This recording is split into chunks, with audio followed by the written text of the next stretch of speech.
എൻ്റെ അരികിലേക്ക് നിൽക്കുന്ന, അതായത് എൻ്റെ പരിസരത്ത് നിൽക്കുന്ന അദ്ദേഹത്തിനെ കുറച്ച് മുന്നോട്ട് മാറ്റാൻ ശ്രമിക്കുന്ന വല്ല വിഷ്വലും കിട്ടുമോ എന്ന് എനിക്കറിയില്ല. ഞാൻ അവിടെ വെച്ച് അനുഭവപ്പെട്ടത്, അവിടെ നിന്ന് ജയരാജനെ ശ്രീമതി ടീച്ചറെ മുന്നോട്ടേക്ക് മാറ്റാൻ ശ്രമിക്കുന്നതാണ് എനിക്ക് കാണാൻ സാധിച്ചത്. കാരണം കൂടുതൽ ശോഭയുടെ അടുത്ത് നിൽക്കണ്ട എന്നുള്ള രീതിയിൽ. അതൊന്നും ഒരു വിഷയമേ അല്ല. ഞാൻ വളരെ കൃത്യമായിട്ട് പറഞ്ഞു കഴിഞ്ഞു. 3 തവണ ശ്രീമാൻ ഇ പി ജയരാജനുമായിട്ട് ഞാൻ കൂടിക്കാഴ്ച നടത്തി.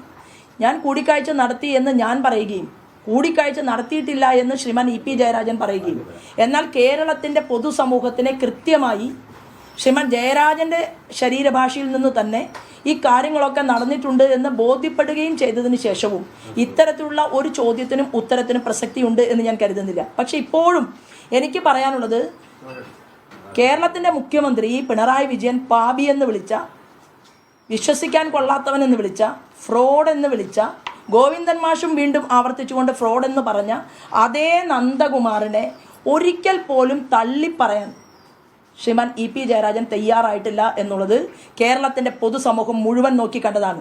അപ്പം എന്താണ് മാർക്സിസ്റ്റ് പാർട്ടിയുടെ സംസ്ഥാന ഘടകത്തോട് ഉള്ളതിനേക്കാൾ അഭേദ്യമായ ബന്ധം എന്തടിസ്ഥാനത്തിലാണ് ഈ വ്യക്തിയുമായിട്ടുള്ളത് എന്ന് ഞാനല്ല വിശദീകരിക്കേണ്ടത്, അത് ജയരാജനാണ് വിശദീകരിക്കേണ്ടത്. ഇ പി ജയരാജൻ പറഞ്ഞു കഴിഞ്ഞു ശോഭാ സുരേന്ദ്രനെതിരായിട്ട് നിയമ നടപടിയുമായിട്ട് മുന്നോട്ട് പോകുമെന്ന് അദ്ദേഹം പറഞ്ഞത് എൻ്റെ ശ്രദ്ധയിൽപ്പെട്ടു. അപ്പം എൻ്റെ ചോദ്യം, എന്തുകൊണ്ടാണ് ഗോവിന്ദൻ മാഷും പിണറായി വിജയനും തള്ളിപ്പറഞ്ഞ നന്ദകുമാറിനെതിരെ കേസ് വേണ്ട എന്നുള്ള തീരുമാനം ഇ പി ജയരാജൻ എടുത്തത് എന്നതും കേരളത്തിൻ്റെ പൊതുസമൂഹത്തിന് മുന്നിലുണ്ട് എന്നുള്ളതാണ്.